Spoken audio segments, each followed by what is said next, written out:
તાપીમાં યુવકની હત્યાના મામલે આજે ડોલવણ ગામ બંધ। 13મી માર્ચે ડોલવણ 4 રસ્તા નજીક ગામના અંકુર ચૌધરી નામના 24 વર્ષીય યુવકની લાશ મળી આવી હતી। મૃતદેહ કબજે લઈ પોસ્ટમોર્ટમ કરાવતા પોસ્ટમોર્ટમ રિપોર્ટમાં યુવકનું ગળું દબાવી હત્યા થઈ હોવાનું બહાર આવતા પોલીસે હત્યાનો ગુનો નોંધી તપાસનો ધમધમાટ શરૂ કર્યો। 24 વર્ષીય અંકુર ચૌધરીની હત્યાના કારણે ગામમાં રહેતા પરપ્રાંતીય યુવકનું નામ પોલીસ તપાસમાં બહાર આવતા પોલીસે આરોપીની અટક કરી। ગ્રામજનોએ રાત્રિ દરમિયાન ડોલવણ પોલીસ મથકે આવી પરપ્રાંતીય યુવક વિરુદ્ધ આક્રોશ ઠાલવ્યો। પોલીસની સમજાવટથી રાત્રે મામલો શાંત પડ્યો, પરંતુ પોલીસની નીતિ વિરુદ્ધ ગ્રામજનોએ આજે ડોલવણ બંધનું એલાન કર્યું છે। સંવાદદાતા ધવલ ફોનલાઈન પર જોડાયા છે। ધવલ, એક યુવકની હત્યા થઈ અને તેના વિરોધમાં અત્યારે ગામ આખું ડોલવણ બંધ છે, શું વધુ જાણકારી?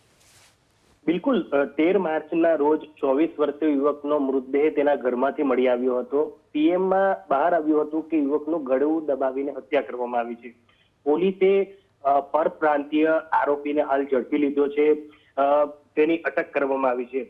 બનાવને લઈને ડોલવણ ગ્રામજનોમાં આક્રોશ ફેલાયો છે। આજે ડોલવણ બંધનું એલાન આપવામાં આવ્યું છે, તો બીજી તરફ જે બનાવને લઈને આરોપીની અટક કરવાની સાથે પોલીસે કાર્યવાહી હાથ ધરી છે। પરપ્રાંતીય જે લોકો છે તેમાં આક્રોશ સ્થાનિકોમાં જોવા મળી રહ્યો છે, કારણ કે હાલ જે હત્યા થઈ છે તેનું કારણ બહાર આવ્યું નથી।